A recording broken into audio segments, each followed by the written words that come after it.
안녕하세요. 이정훈입니다. 편히 주무셨습니까? 저는 드디어 올 것이 왔다는 생각이 많이 들어서 그렇게 마음이 편치는 않습니다. 어제 북한의 김정은이가 친서를 보냈습니다. 네. 우리 문 대통령을 거론하고 넘어졌습니다. 어제 일본이 한국인에 대한 입국 제한 조치인가요? 대기 조치를 취했습니다. 올 게 왔네요. 저는요, 지금의 대한민국은 1997년 12월에 있었던 IMF 외환 위기와 비슷한 상황으로 가고 있다. 이미 들어갔다라고 저는 판단합니다. 그리고 이런 것이 올 것이란 얘기를 2017년부터 듣고 있었고, 그게 안 왔으면 좋겠다 싶어갖고 이 정부의 위기가 대한민국의 위기가 되지 않기를 간절히 바란다는 얘기를 여러 차례 해왔었습니다. 근데 그런 일이 벌어졌네요.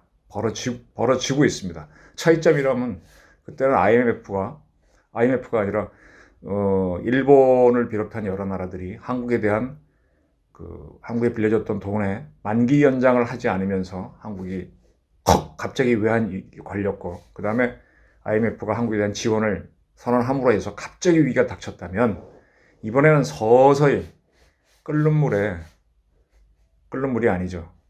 개구리를 물에 넣고 그 물을 서서히 데펴서 죽이기 때문에 빠르게 못 느껴서 위기구나 하는 거를 바로 못 느끼는 차이가 있을 뿐이지 거의 비슷한 상황이 벌어졌다고 보입니다.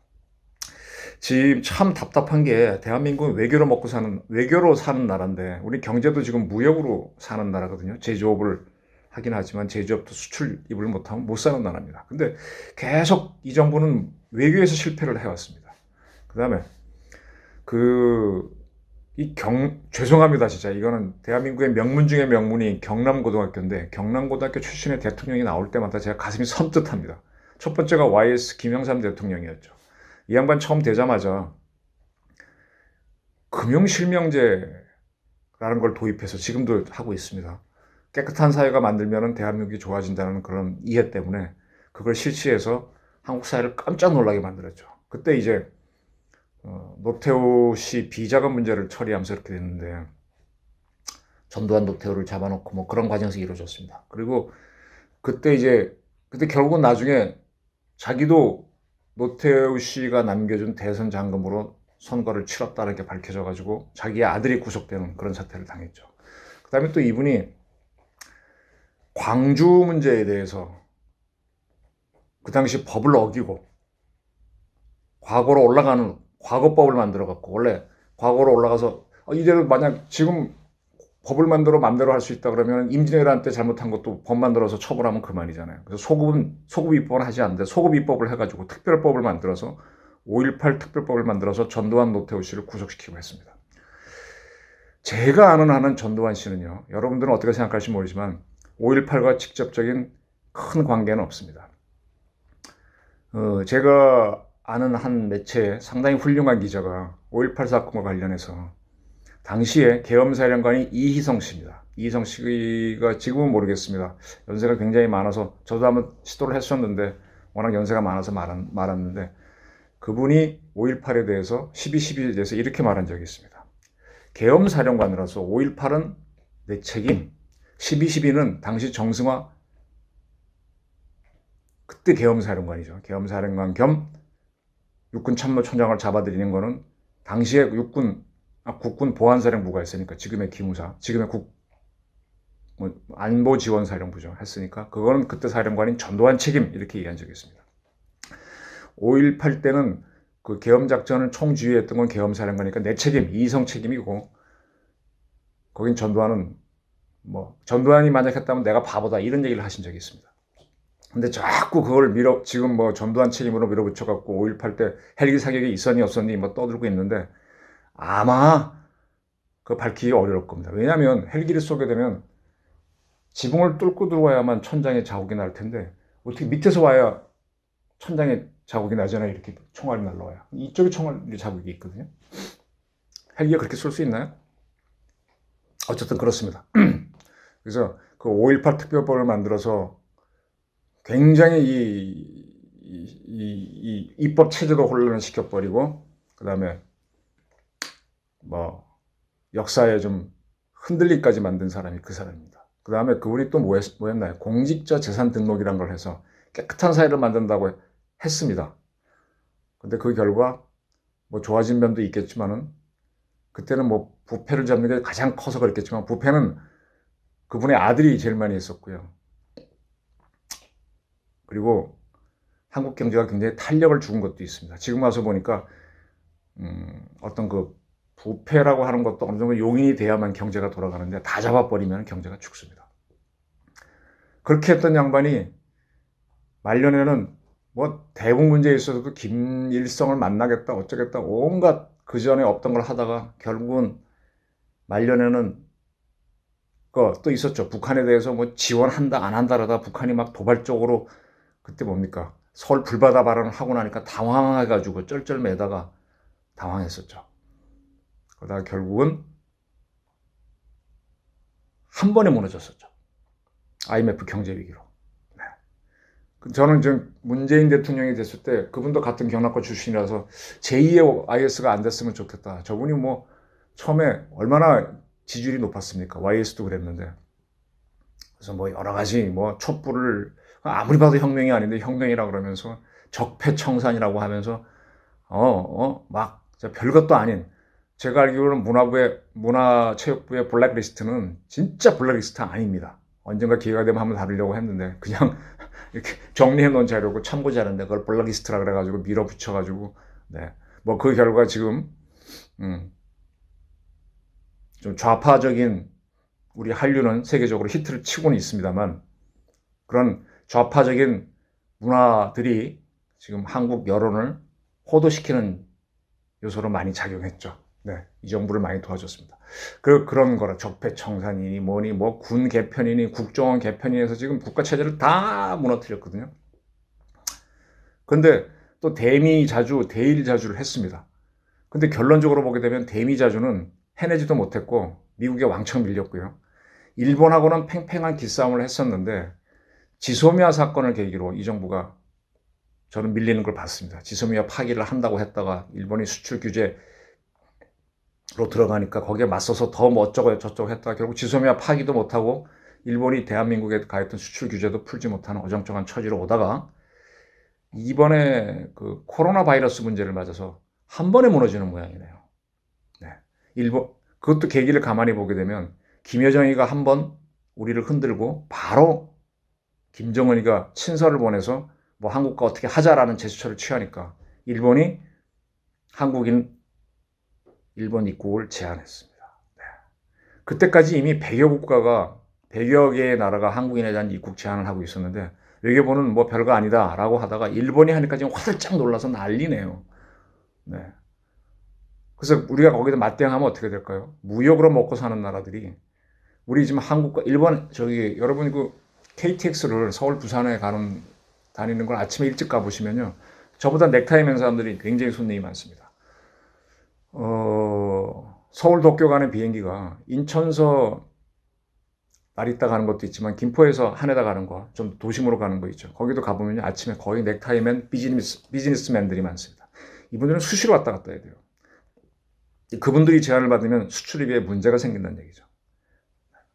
그걸 알면서도 일본이 올림픽을 하고 있다는 나라가 한국을 딱 했습니다. 이게 무슨 뜻일까요? 그 전에 미국도 한국인에 대한 조치를 검토하고 있다 이런 보도가 나왔습니다. 저는요, 문재인 정부가 북한하고 짝짝꿍 하면 할수록 미국과 일본이 은밀히 협력을 해서 한국을 엿먹인다고 봅니다. 이번 조치도 그렇게 보입니다. 그래서 한국을 경제적으로 아마 폭망 쪽으로 갈 수도 있다고 봅니다. 미국이 지원해준 안보 체제 속에서 한국이 미국, 일본을 딛고 해외 무역을 했고 그걸 토대로 해서 중국까지 들어가서 베트남까지 들어가서 크게 무역국가로 성장했습니다. 근데 이거를 깨겠다고 하는 사람이 누굽니까? 기본적으로 문재인 정권입니다. 노무현도 그걸 깨고 싶어 했다가 이거 깨면 안 되는구나 하고 멈췄던 사람이고 여기서는 노무현의 한이 있어가지고 확 밀어붙이는 게 이 정부에 있는 주사파 세력들, 뭐 PD 계열 세력들 그런 사람들입니다. 그래서 지금 일본의 한국인 입국 금지, 입국 제한 조치가 서서히 이제 물을 데펴갖고 이제 잡는 꼴로 갈 텐데 이거 한국 경제, 뭐 한국이 맞대응해서 일본 사람 똑같이 그렇게 한다 라고 하면 더 우리가 봉쇄되겠죠. 거기다 미국까지 가세 한다 그러면 미국에 대해 똑같이 취하겠어요? 그러면 어떻게 됩니까? 결국은 우리는 제2의 북한이 돼가는 거죠. 해외로부터 봉쇄를 당해서 경제가 힘들어지는. 근데 이러한 일들을 문재인 정부가 출범할 때 제가 만났던 몇몇 분들이 이미 얘기하셨어요. 그분들은 이제 미국에서 한국을 어떻게 다룰 것이냐. 저희가 어릴 때, 고등학교 때 성문종합영어라고 있었어요. 정통종합영어라고도 하는데, 그전에는 그 책에 보면 Construction for Destruction. 파괴를 위한 건설. 그 다음에 Destruction for Construction. 건설을 위한 파괴. 뭐 이렇게 해서 역사는 발전한다는 그 영어 예문이 있었는데, 그러면서 거기에 대해서 비유해 설명하기를 세계 넘버원 국가들은 새로운 걸 창조하는데 한계가 있습니다. 그래서 어떤 경우에는 자기네 나라 발전을 위해서 디스트럭션, 파괴를 한다 이거예요. 그러니까 새로 이렇게 경기를 일으키는 컨스트럭션을 해서 패권을 유지한다. 그런 얘기가 있습니다. 네. 건설을 위해서 파괴를 하고요. 또 일부러 또 파괴를 위해서 건설도 합니다. 언젠가 파괴할 목적인데 건설을 해서 경기를 일으키는 게 세계 헤게몬을 갖고 있는 슈퍼파워다. 지금 얘기하면 그런 관점이죠. 그래서 항상 도전하는 국가가 있으면 그 나라를 어느 순간에 딱 때립니다. 세력 전의를 꿈꾸는 나라가 있으면 때립니다. 그게 대표적으로 독일이라는 나라가 세계대전을 일으켰을 때 미국이 나와서 때려잡아버리고 총책임 붕괴로 간 다음에 다시 일으켜서 미국이 패권을 잡고, 뭐 일본에 대해서도 그렇게 하고 소련에 대해서 그렇게 했고 지금은 중국에 대해서 그러고 있는데, 한국이라는 나라에 대해서도 그걸 할 거다고 그 당시 이미 얘기했습니다. 한국이 기고만장했다. 뭡니까? 샴페인을 빨리 터뜨렸다. 그리고 지금 어떤 반미적 정부가 들어서서 저렇게 대드니까 저걸 분명히 한번 흔들어서 한국 경제를 추락시킨 다음에 그 다음에 다시 이제 뭐 좀 친미적인 정부가 들어설 수 있는지 지켜보다가, 아니면 또 추락시키고, 아니면 뭐 베네수엘라 같은 국가를 만들 거다라는 예측이 그때 이미 많이 있었습니다. 그래서 제가 계속 문재인 대통령은 제2의 YS가 되지 마라. 그리고 그분의 실정이 대한민국의 위기로 가지 않았으면 좋겠다는 말을 해왔는데, 지금은 전체적인 구도가 대한민국이 제2의 IMF 외환위기로 갔습니다. 이걸 어떻게 극복을 할까요? 그 당시에는 DJ란 분이 대기를 하고 있다가 DJP 영역으로 대권을 잡고, 그 다음에 일본하고 관계를 가장 첫 번째로 개선을 했었죠. 그래서 한일 어협 흔적 문제가 가장 시끄러웠던 것도 풀어버렸고, 여러분 그 김대중 씨가 반일 인사라고 보시는 분이 있는 것 같은데, 한일 관계를 개선한 양대 산맥을 꼽으라면은 박정희, 한일 기본조약 맺은 사람. 두 번째가 DJ입니다. 그때 IMF 위기를 일본이 우리에 대한 그 빌려준 돈 상환 연기를 하게 한 것도 김대중 씨고요. 그때 일본의 한 총리가, 전직 총리가 돌아가셨어요. 그래서 한 일본 대사관에서 빈소 만들었을 때 DJ가 찾아가서 문상인가요? 했습니다. 네. 우리는, 이 정부는 이상하게 뭐 누가 죽으면 남북 간에 그런 문상을 하더라고요. 네. 그래서 DJ에 대한 잘못 알고 있는 사람들이 굉장히 많은데 어쨌든 그렇습니다. 그래서 그땐 그렇게 살아났는데 지금은 그럴 여지가 별로 안 보이네요. 그래서 저는 이번에 외환위기는 장기화되고 한국의 경제위기는 오래 갈 거란 두려움이 있습니다. 그럼에도 불구하고 이 정부가 다시 김정은이가 뭐라 그러니까 그걸 덜렁 받아서 발표를 하고, 청와대에서. 그러니까 바로 일본에서 한국인 출입, 입국 뭐 제한 조치를 취하고, 이러다 미국이 취하면 한국 경제는 휘청하게 되겠죠. 이런 일이 벌어졌습니다. 올 게 왔네요. 이제 국민들 여러분 각자 도생을 하셔야 될 겁니다. 각자 도생을 하게 되면 없는 사람들이 힘들어지죠. 이 정부는 있는 사람들 걸 자꾸 뺏어가지고 세금으로 있는 사람들 힘들어한다 그러잖아요. 그래갖고 없는 사람들 나눠주면서 어떤 자기 지지를 받는 인민민주주의 요소를 보였는데, 그것이 언제까지 갈지, 베네수엘라처럼 될 거다는 경고가 많았습니다. 그리고 진짜 가버릴지. 모든 선택은 국민 여러분에 달려 있습니다. 감사합니다.